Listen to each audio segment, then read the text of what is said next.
Hello हमारे प्यारे बच्चों, कैसे हैं भैया आप लोग, क्या कर रहे हैं। आज मैं बहुत ही डिफरेंट टॉपिक लेकर के आया हूँ, है ना।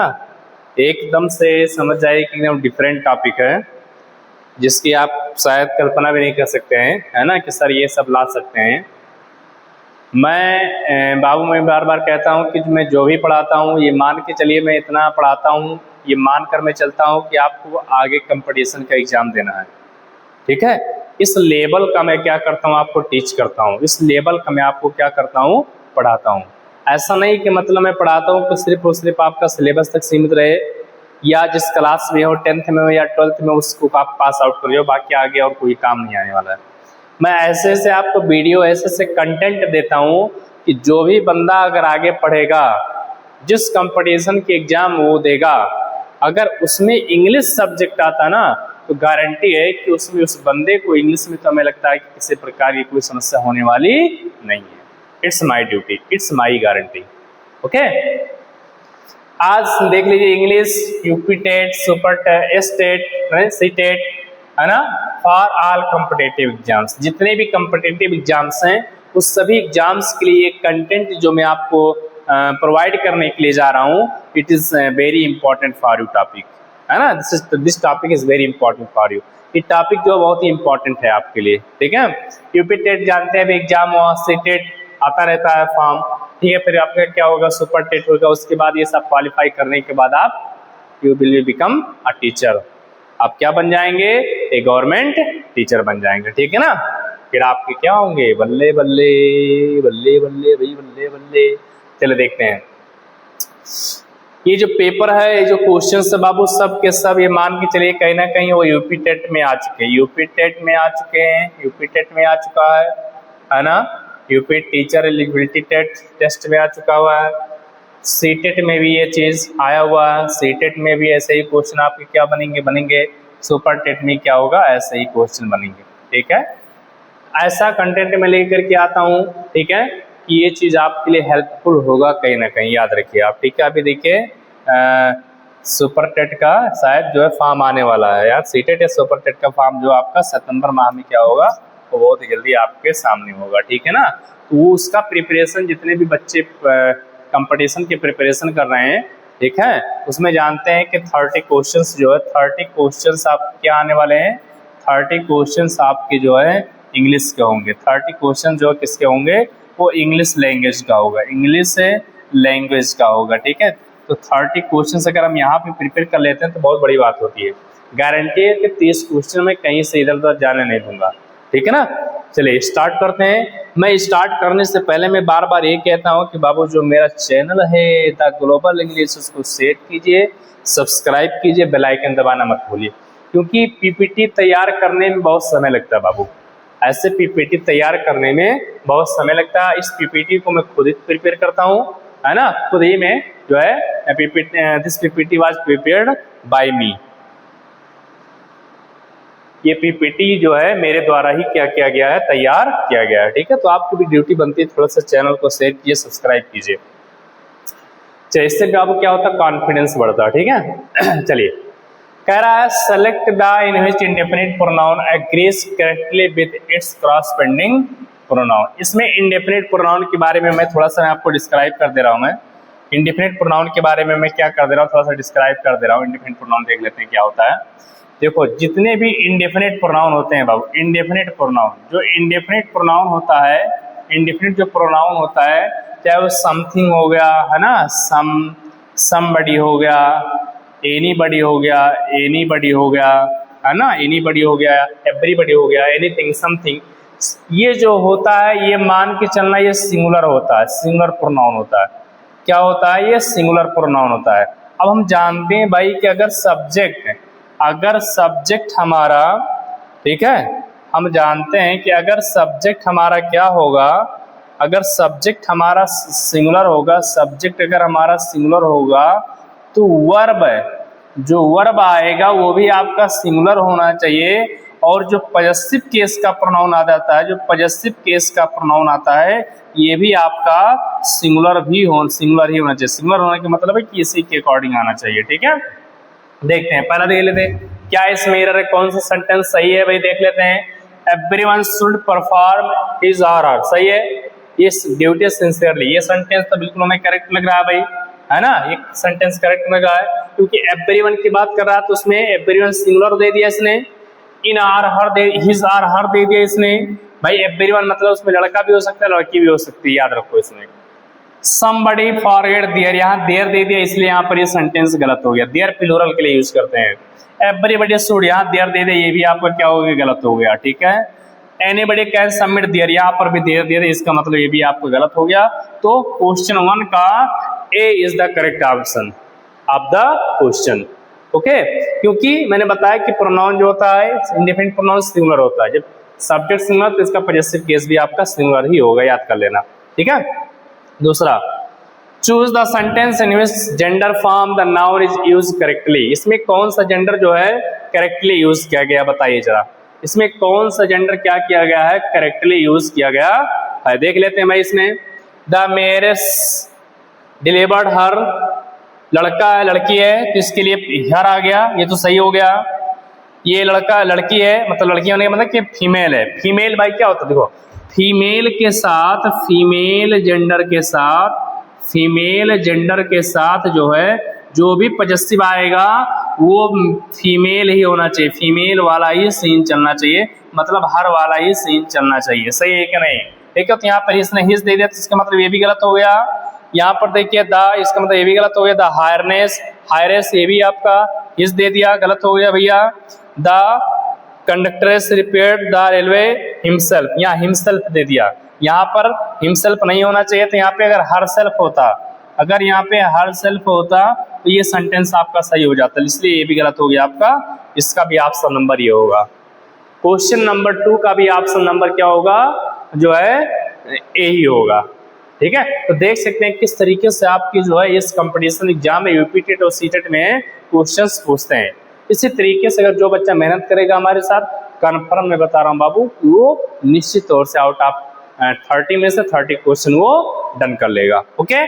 चलिए आगे चलते हैं, क्या है क्वेश्चन नंबर 3, पढ़िए आप लोग, आंसर दीजिए। चलिए ट्राई टू मेक इट, इसको जो है सॉल्व करने का प्रयास कीजिए आप लोग बाय योरसेल्फ। बताइए इसका आंसर क्या होगा, क्वेश्चन नंबर 3 का आंसर क्या होगा बताइए। चैनल को शेयर करते रहिए बाबू। बताइए, कह रहा आइडेंटिफाई द एडवर्ब, कह रहा एडवर्ब को आइडेंटिफाई करना भैया, following the sentence there types, adverb को आइडेंटिफाई करो और उसके टाइप्स भी बताओ भैया, वो क्या है ना, उसके टाइप्स भी बताओ, ठीक है। तो बहुत सारे जो है पहले देख लेते हैं यहाँ पर, he almost always complete his assignment very quickly even the teacher, यहाँ पर देख लेते हैं ऑलमोस्ट आपका एडवर्ब दे दिया, ऑलवेज एडवर्ब दे दिया इसने, कंप्लीट तो ये आपका वर्ब है, हिज असाइनमेंट आपका नाउन है, वेरी एडवर्ब है, क्विकली एडवर्ब है, ये इतना चीज क्या है एडवर्ब है, 4 चीज आपका एडवर्ब है, ठीक है, 4 चीज क्या है आपका एडवर्ब है, ठीक है। तो देख लेते हैं हम इसमें क्या है। पहले तो मैं बात करूं, अगर मैं ऑलवेज की मैं बात करूं, अगर मैं ऑलवेज की मैं बात करूं, अगर मैं ऑलवेज की मैं बात, ऑलवेज का मतलब हमेशा, तो ये एडवर्ब ऑफ फ्रीक्वेंसी है बाबू, एडवर्ब ऑफ फ्रीक्वेंसी है, ये एडवर्ब ऑफ फ्रीक्वेंसी हो गया। उसके बाद मैं बात करता हूँ बेरी, बेरी की मैं बात करूँ तो बेरी आपका क्या है, एडवर्ब ऑफ डिग्री है, एडवर्ब ऑफ डिग्री है, बेरी क्या है, एडवर्ब ऑफ डिग्री है। क्विकली की मैं बात करूँ, क्विकली मैंने जल्दी जल्दी, quickly slowly adverb of minor होता है। क्विकली की मैं बात करूँ तो क्विकली जो है ये क्विकली क्या है, एडवर्ब ऑफ माइनर है, एडवर्ब ऑफ माइनर है, ठीक है। अब देख लेते हैं इसमें जो है, अब ऑलमोस्ट, इसमें पहले हम देखते हैं ऑलमोस्ट को हम छोड़ते हैं, ऑलमोस्ट का मतलब क्या होता है, लगभग लगभग होता है, तो ऑलमोस्ट इसने फ्रीक्वेंसी दे दिया, गलत हो गया। ऑलवेज डिग्री, ये भी गलत हो गया भाई, इसने डिग्री दे दिया, ऑलवेज किसने डिग्री दे दिया, इसका मतलब ये भी गलत हो गया, ठीक है। ऑलवेज किसने फ्रीक्वेंसी दिया, बेरी किसने मेहनत कर दी, ये भी गलत हो गया आपका। ऑलमोस्ट को डिग्री दिया, ऑलवेज को टाइम, ही टाइम है ही नहीं, गलत हो गया आपका। Almost minor, always frequency, very time, ये आपका क्या हो गया, ये आपका क्या हो गया, गलत हो गया, है ना। तो इसमें ऑप्शन कौन सा सही हो गया भाई, इसमें ऑप्शन कौन सा सही हो, क्विकली तो प्लेस नहीं है, क्विकली आपका प्लेस नहीं है ना, ऑलवेज हमेशा, टाइम ये भी नहीं है, क्या होगा बताइए, almost minor, always frequency, very time, very तो डिग्री है, क्या होगा बताइए इसमें, कौन सा इसमें क्या होगा, सही होगा बताइए। ऑलमोस्ट डिग्री हो गया, समझ में आया, ठीक है। भी डिग्री, ऑलवेज फ्रीक्वेंसी हो गया, वेरी माइनर, वेरी माइनर नहीं है भाई, माइनर तो क्विकली है, क्विकली भी तो एडवर्ब है, क्विकली भी यहाँ पे क्या है, एडवर्ब, याद रखिए, है ना। क्या होगा बताइए इसमें, ऑलमोस्ट फ्रीक्वेंसी हो गया, ये भी ऑलवेज रही, डिग्री नहीं है भाई।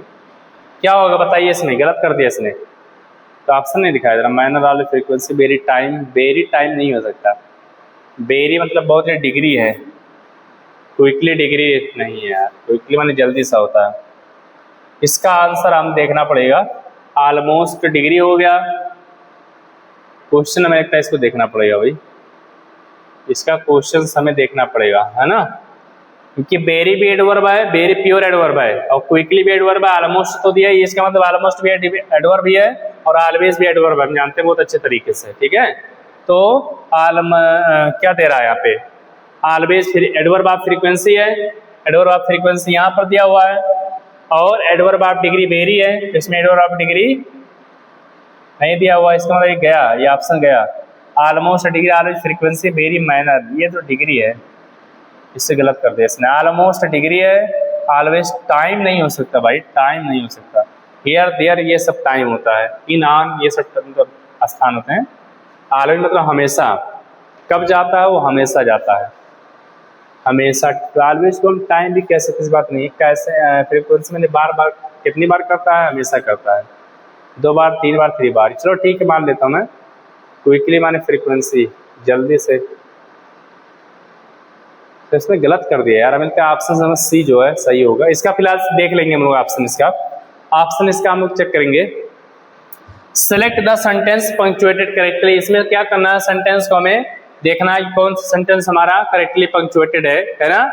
Principal comma however was rejected, principal semicolon ये गलत हो गया, हाउएवर ये गलत हो गया, ठीक है। ये ऑप्शन नंबर यहाँ पे आपका क्या होगा, द प्रपोजल, हाउएवर के बाद कामा लगता है, इससे भी कामा लगता है, याद कर लेना, हाउएवर के बाद भी कामा लगता है और उससे पहले भी कामा लगता है, याद कर लेना। हाउएवर का मतलब क्या होता है, कैसे भी ये समझो आपका कंजक्शन का काम करने लगता है, ठीक है, कंजक्शन के बाद कामा लग ही जाता है। Select the sentence that correctly change the active sentence into passive, पांचवें क्वेश्चन का हमें पैसिव वॉइस बनाना, बताइए पैसिव वॉइस क्या होगा।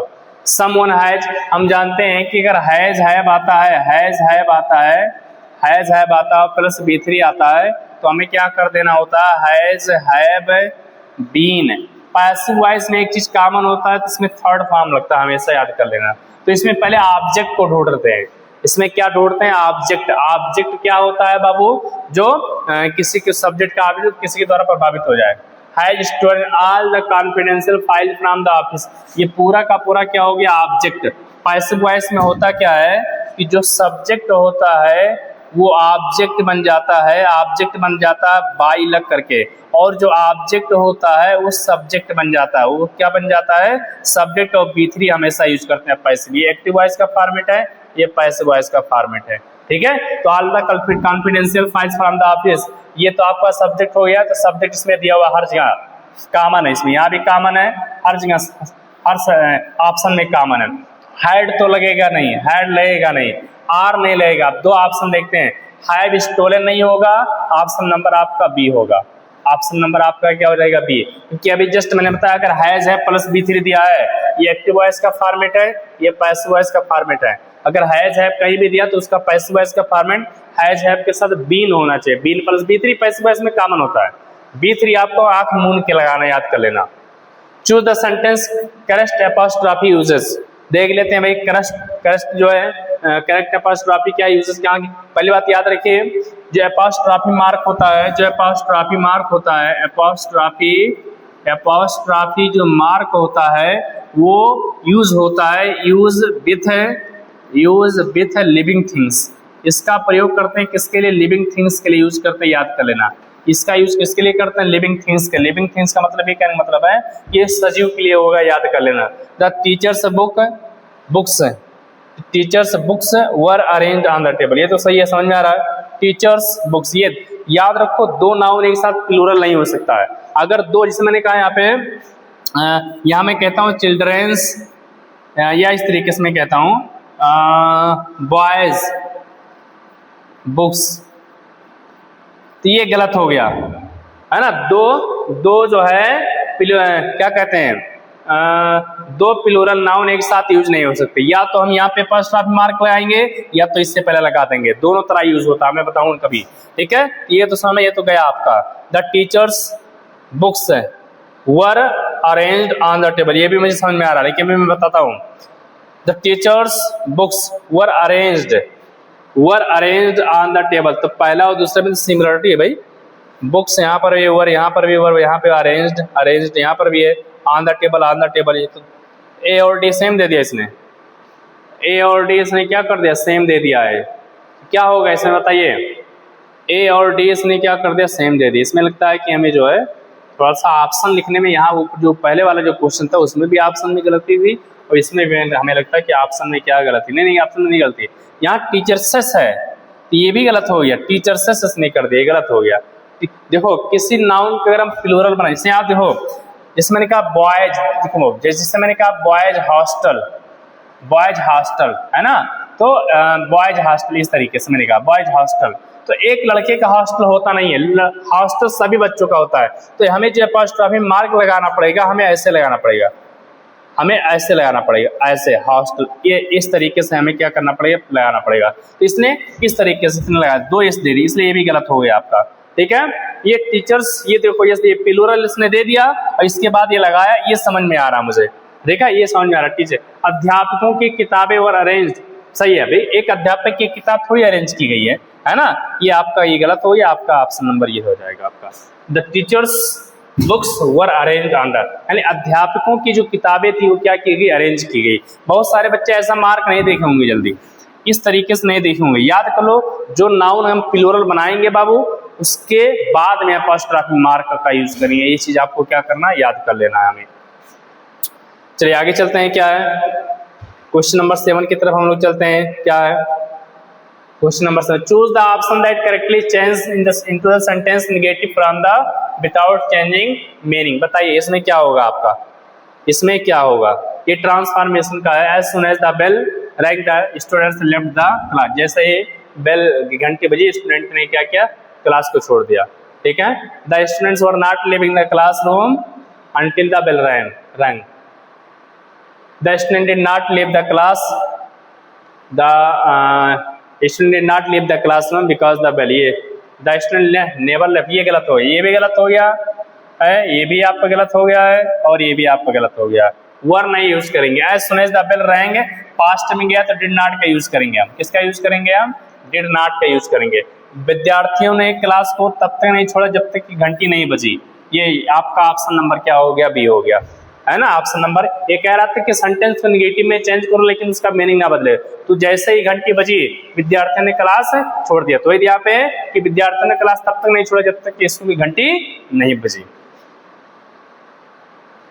दूसरा इम्पेसेबल, इम्पेकेबल का मतलब क्या होता है, इम्पेकेबल का मतलब क्या होता है बताइए। इम्पेकेबल का मतलब क्या होता है, जो इसका मतलब होता है बेदाग, इसका मतलब क्या होता है, बेदाग होता है ना, जिसके ऊपर किसी प्रकार का कोई दाग ना हो, है ना, उसे कहेंगे फॉल्टलेस। उसका ऑप्शन क्या होगा, ऑप्शन नंबर बी क्या होगा आपका, सही होगा, है ना, ऑप्शन नंबर बी क्या होगा, सही होगा, ठीक है ना। चलिए आगे चलते हैं, क्या है क्वेश्चन नंबर, अगले की तरफ चलते हैं। क्वेश्चन नंबर 9 का आंसर बताइए क्या होगा। क्वेश्चन नंबर 9 का आंसर क्या होगा, select the word in which the silent letter pattern differs from the others. इसमें हमें बताना है कि कौन सा लेटर जो है साइलेंट लेटर है, different from the others. Autumn, यहाँ देखो ये ऑटम होता है, वास्तव में इसे ऑटम पढ़ते हैं, ऑटम पढ़ते हैं, यहाँ पे एन साइलेंट है, यहाँ पे एन साइलेंट है, यहाँ पे एन साइलेंट है, तो ए बी सी डी में एन साइलेंट है, लेकिन एलुमिनी इसमें देखो कोई वर्ड साइलेंट नहीं है, तो ऑप्शन नंबर ए हो जाएगा। इसका ऑप्शन नंबर क्या हो जाएगा, ए हो जाएगा। गर्मी बहुत है, option number A. Choose the sentence in which the adjective kind uses and grammatically accurate. देख लेते हैं, सच, सच के साथ नाउन प्लूरल होना चाहिए। सच, सच बॉयज होता है, याद कर लो, सच बॉयज सही है। अगर हम इसी को सच बॉय लिखता हूं तो गलत हो जाएगा, सच बॉय गलत हो जाएगा, है ना, याद कर लेना। सच के साथ नाउन प्लूरल दे दिया इसने, ये सही हो गया, है ना।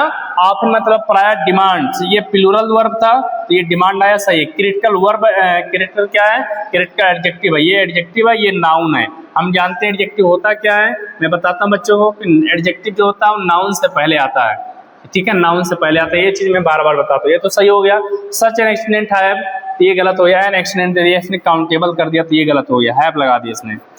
This kinds of books, this kinds, kind adjective है तो इसका प्लूरल नहीं बन सकता है, इसका प्लूरल नहीं बन सकता है। प्लूरल किसका किसका बनेगा ये भी याद रखो, नाउन या प्रोनाउन का ही प्लूरल बनता है बाबू, इसी का ही केवल प्लूरल बनेगा, और अन्य पार्ट्स ऑफ स्पीच का प्लूरल नहीं बनेगा। Those kind of reports requires, है ना, रिपोर्ट्स दे दिया इसने तो रिक्वायर होना चाहिए, एक्सटेंसिव रिवीजन, ये गलत कर दिया इसने। ऑप्शन नंबर ये, इसका भी ये ऑप्शन था, बहुत ऑप्शन ये सही आया था भाई, क्या बात है ना। कहने का भी आंसर क्या होगा, ए ही होगा, ठीक है। चलिए आगे चलते हैं, क्या है, चैनल को शेयर करते रहिए बाबू, सब्सक्राइब करते रहिए। देख लिए ऐसे क्वेश्चंस आपको मिलने वाले नहीं जल्दी, इतने इंपॉर्टेंट सब टैप लेकर के आता हूँ ना कि आप सोच नहीं सकते हो यार, ठीक है। In the sentence the baby slept, ये सेंटेंस मैं अपने बच्चों को बार बार बताता हूँ यार। इन ट्रांजिटिव वर्ब में पहचानने का तरीका मैं बताता हूँ। ट्रांजिटिव वर्ब क्या होता है, ट्रांजिटिव वर्ब क्या होता है, जो क्या करता है, जो ऑब्जेक्ट लेता है। और इंट्रांजिटिव वर्ब क्या होता है, इंट्रांजिटिव वर्ब क्या होता है, does not take an object, जो ऑब्जेक्ट ना लेता हो। मतलब जिस सेंटेंस में ऑब्जेक्ट है वो ट्रांजिटिव वर्ब है, जिस सेंटेंस में ऑब्जेक्ट नहीं है वो इंट्रांजिटिव वर्ब है। रीजन ये होता है, मतलब यहाँ पे कॉन्सेप्ट निकल करके आता है कि बहुत सारे बच्चे ऑब्जेक्ट नहीं पहचान पाते हैं। ऑब्जेक्ट को कैसे फाइंड आउट करें, बहुत सारे बच्चे ये नहीं पहचान पाते हैं कि ऑब्जेक्ट को कैसे फाइंड आउट करें। दो वर्ड होता है बाबू, व्हाट और whom, इन्हीं से अगर आप क्वेश्चन करोगे तो इनका जो रिप्लाई आएगा, अगर रिप्लाई आ गया, सुटेबल हो गया, तो समझ जाना उसमें ऑब्जेक्ट है। और अगर ऑब्जेक्ट है तो ट्रांजिटिव वर्ब है, याद कर लो, उसमें ट्रांजिटिव वर्ब है अगर ऑब्जेक्ट है। क्वेश्चन करते हैं, 10 बेबी स्लीप्ड पीसफुली, जो बच्चा था वो शांतिपूर्वक सो गया। व्हाट मतलब क्या होता है, और whom मतलब किसे होता है। बच्चा क्या सो गया, बैठ रहा है, बच्चा किसे सो गया, बैठ रहा नहीं। जैसे मैं एग्जांपल लिखता, राम ईट्स आ मैंगो, राम आम खाता, क्वेश्चन तो राम क्या खाता, इसमें ऑब्जेक्ट हो गया, ट्रांजिटिव वर्ब है। मैंने कहा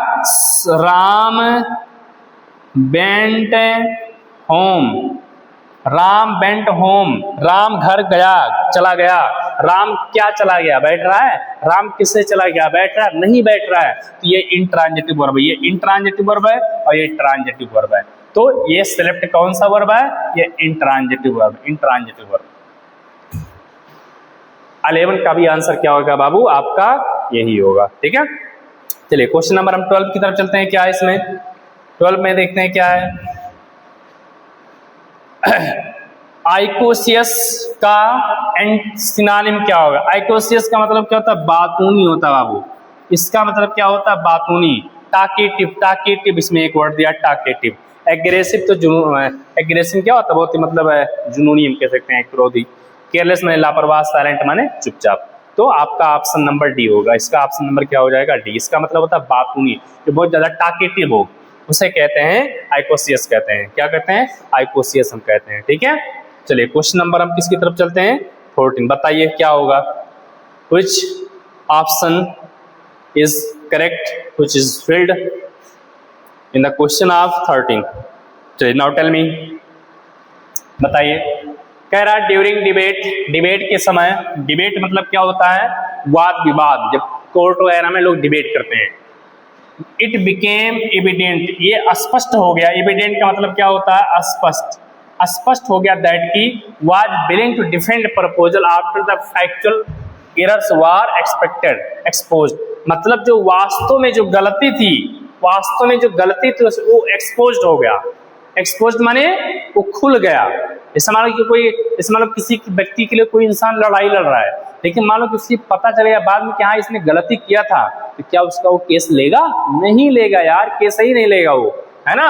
तो वही कह रहा है जब उसकी गलती वो एक्सपोज हो गई तो नोबडी वाज विलिंग या एनीबॉडी वाज बिलिंग या समबडी वाज बिलिंग? बताइए क्या होगा? नोबडी वाज बिलिंग यार, कंफर्म है, कोई भी उसका केस लेगा ही नहीं। Select the sentence with the correct use of double preposition. Double preposition कहाँ है? इमर्ज्ड। इमर्ज्ड के साथ याद कर लेना, इमर्ज्ड के साथ आपको क्या लगता है? मैं लिख दे रहा हूं, मैं इमर्ज्ड। पहले इतना इमर्ज्ड का मीनिंग मैं समझता हूँ, EMERGED। इमर्ज्ड का मतलब होता है निकलना। इमर्ज्ड का मतलब क्या होता है? इसका मतलब क्या होता है? निकलना। पास्ट में है तो निकला हो गया, पास्ट में है तो इसका मतलब हो गया निकला, है ना? ये निकल गई, ठीक है, ये निकल गई। अब किससे निकल गई? Out from. Emerged out, emerged out from होता है, याद कर लेना आप। इमर्ज्ड आउट फ्रॉम, वो निकल गई आउट फ्रॉम। कहां से निकल गई? कप बोर्ड से। कप बोर्ड से। आउट फ्रॉम कहां पे? ये ऑप्शन नंबर सी। 14 का जो होगा वो ऑप्शन नंबर क्या होगा? सी होगा, है ना? याद कर लेना आप। चलो क्वेश्चन नंबर 15 की तरफ चलते हैं। बताइए बाबू क्या होगा? बता दे प्यारे, बता दे प्यारे, चलो बताओ बताओ। Select the sentence containing a proper noun. इस ऑप्शन में आपको बताना है कि प्रॉपर नाउन वर्ड किस सेंटेंस में यूज किया गया, किस ऑप्शन में यूज किया गया। रिवर, रिवर यहाँ पे आया तो ये कॉमन नाउन है। बर्ड्स भी आपका कॉमन नाउन है। मुंबई आपका प्रॉपर नाउन है। टीचर भी आपका कॉमन नाउन, ये कॉमन नाउन है भैया। ये भी आपका कॉमन नाउन है, ये भी आपका कॉमन नाउन है, कॉमन नाउन है, ठीक है। तो बचा क्या? Option number C. Proper noun होता है क्या भाई? कोई पार्टिकुलर नेम हो, है ना?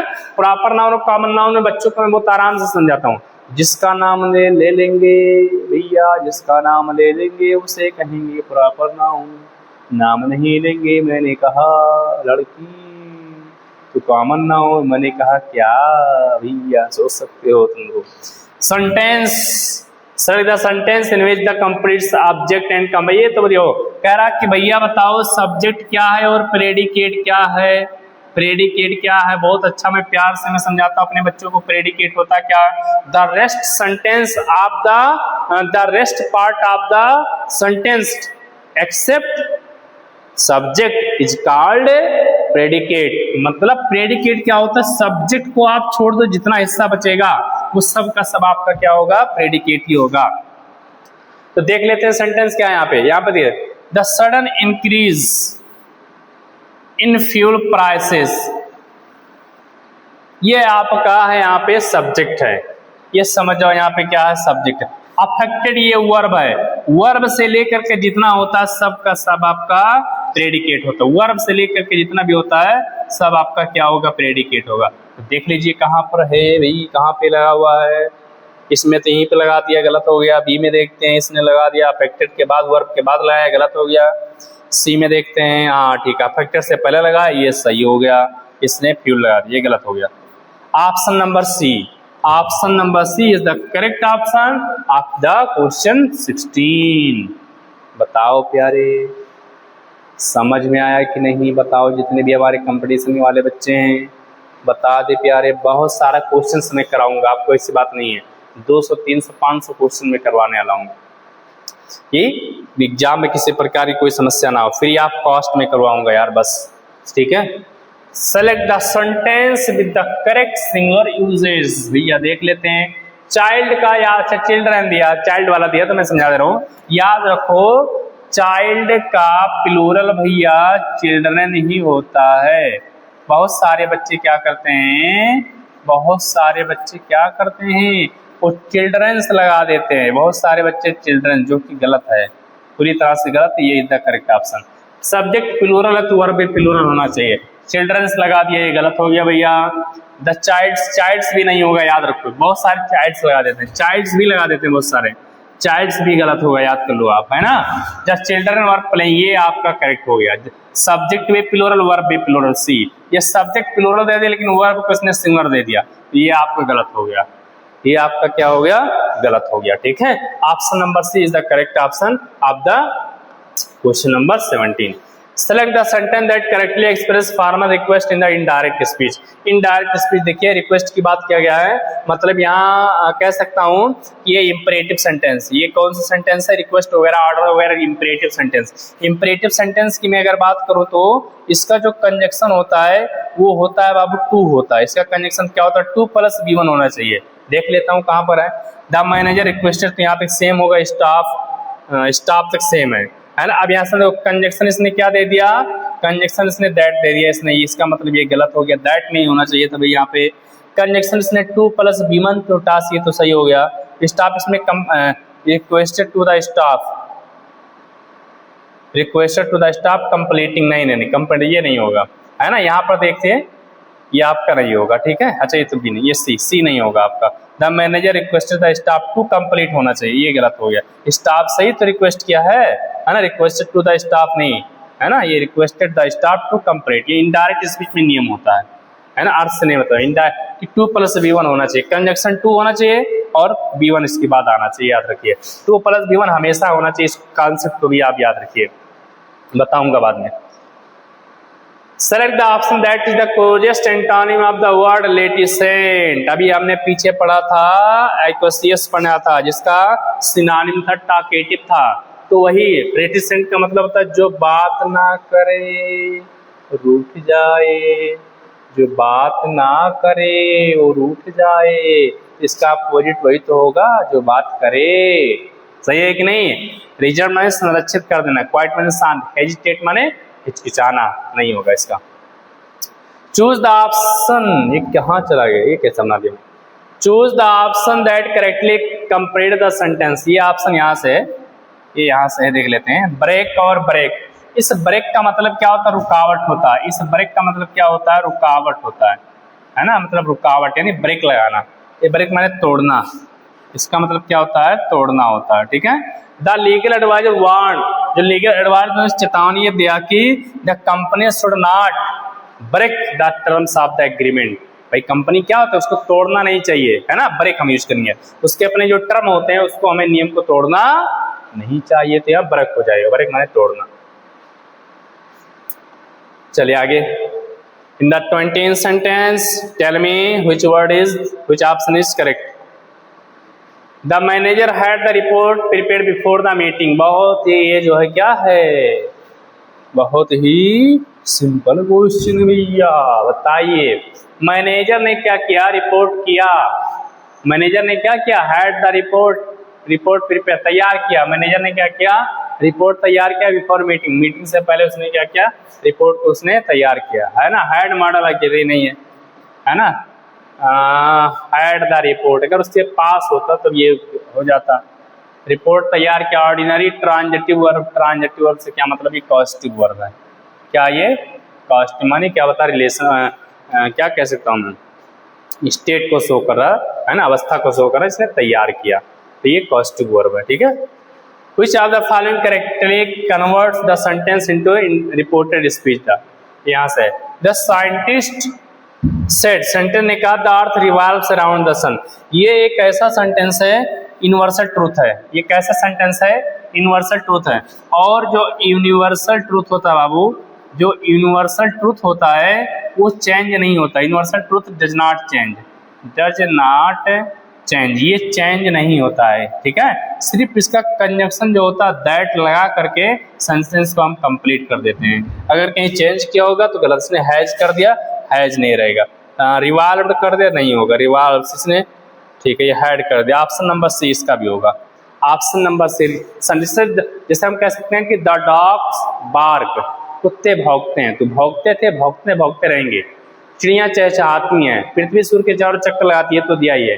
Time and tide wait for none, समय किसी का इंतजार नहीं करता। अगर इस तरह के सेंटेंस 2 and 2 makes 4, इस तरह का सेंटेंस आता है, वो यूनिवर्सल ट्रूथ होते हैं जो कभी चेंज होने वाले नहीं है बाबू, ठीक है। चलिए क्वेश्चन नंबर कहाँ चलते हैं, 24 की तरफ चलते हैं। Select the sentence with correct preposition indicating moment and direction. जो मोमेंट बताए और डायरेक्शन भी बताए, ठीक है। एमंग तो बीच में कोई चीज स्थित होता है, कोई बीच में अगर होता है तो वहां पे किसका यूज करते हैं, एमंग का यूज करते हैं, ठीक है। ये ऑप्शन गया। Ran into the garden, after seeing the butterfly the child ran in the garden. Ran on to का मतलब ये होता है कि मतलब ऐसे कोई नीचे हो, नीचे और नीचे से ऊपर चला जाए, है ना। जिसमें का the baby jumped on to the bed. जैसे जो बच्चा था वो जंप लगा करके वो बेड पे, मानो नीचे था तो नीचे से बेड पे चला गया, तो वहाँ पर ऑन टू का यूज करेंगे। तो नीचे था, गार्डन कहीं ऊंचाई पे थोड़ी होता है कि अमेरिका कहीं होता है, पहाड़ पे होता है। रैन इन द माने प्रवेश करना होता है, लेकिन इनटू का मतलब ये होता है कि मूवमेंट में प्रवेश करना, मूवमेंट में जा करके प्रवेश करना। तो ये मूवमेंट की बात कर रहा था, मूवमेंट और डायरेक्शन की भी बात कर रहा है, इसलिए यहाँ पे इनटू वाला होगा, इन वाला नहीं होगा, है ना। इन माने प्रवेश होता है क्या, है ना। इन माने अवस्था भी बताता है कि वहां पर कोई चीज स्थित हो, है ना। ये कांस्टेंट के लिए यूज करते हैं, कांस्टेंट के लिए इन का प्रयोग, कोई चीज स्थित हो तो वहां पे इनका यूज कर देते हैं। Which of the following sentence contains an interjection? Interjection की पहचान क्या होती है, यही पहचान होता है। फुल स्टॉप सिंपल, ये सिंपल है, ये भी सिंपल है, ये इंटरजेक्शन यही है, ये भी सिंपल, तो इंटरजेक्शन सी। क्वेश्चन नंबर 24 का ऑप्शन क्या होगा बाबू, सी। यही तो इंटरजेक्शन का पहचान होता है यार, बचपन से ही पढ़ते हुए आ रहे हैं, है ना। इसलिए कहते हैं कि बाबू जब छोटे क्लास में रहो तो बहुत मेहनत से पढ़ो, है ना, सोच समझ के पढ़ो आप, ठीक है, क्योंकि यही सारी चीजें आपको मिलने वाली होती है। अब ये सारे बच्चे जो होते हैं भूल जाते हैं, नहीं याद कर पाते हैं, ठीक है, तो उनके लिए ये सारी क्वेश्चन जो उनके लिए समस्या खड़ी हो जाती है, तो फिर वही चीज उनको पढ़ना पड़ता है, ठीक है। लेकिन अगर हम शुरुआत से ही प्रिपेयर करके आए, ठीक है, तो हमें किसी प्रकार की कोई समस्या भी ना हो, ठीक है। चलिए ये क्वेश्चन 25 का क्वेश्चन होगा, ये आपका होमवर्क होगा, है ना। एक क्वेश्चन मैं डेली ऐसे आपको पढ़ाऊंगा और वही लास्ट क्वेश्चन आपका होमवर्क में डाल दूंगा। इसको आप कमेंट करेंगे, कमेंट करके बताएंगे कि सर इसका आंसर क्या होगा, ठीक है। बस आज के लिए इतना ही काफी है, आगे और क्वेश्चंस मैं लेकर के आऊंगा, बना करके आऊंगा मैं, और आपको मैं समझाऊंगा। मैं आपसे इस तरह फिर कहूंगा भाई, जो मेरा चैनल है द ग्लोबल इंग्लिश, उसको शेयर कीजिए, सब्सक्राइब कीजिए, बेल आइकन दबाना मत भूलिए। सभी प्रतियोगी परीक्षाओं के लिए please share and subscribe to my channel. Okay, thanks to all the best. आप लोग जो भी कंपटीशन वाले बच्चे हैं, जो भी कंपटीशन के वाले बच्चे हैं, जो कंपटीशन की प्रिपरेशन करते हैं, जिन्हें लगता है कि इस कंपटीशन में, इस जॉब में हमें इंग्लिश की ज़रूरत है, तो निश्चित तौर से वो हमारे चैनल से जुड़ें, कन्फर्म उसको अच्छा से अच्छा कंटेंट में प्रोवाइड कराने की कोशिश करूँगा, ठीक है। ओके बेस्ट आप लोग, थैंक्स टू अल्लाह।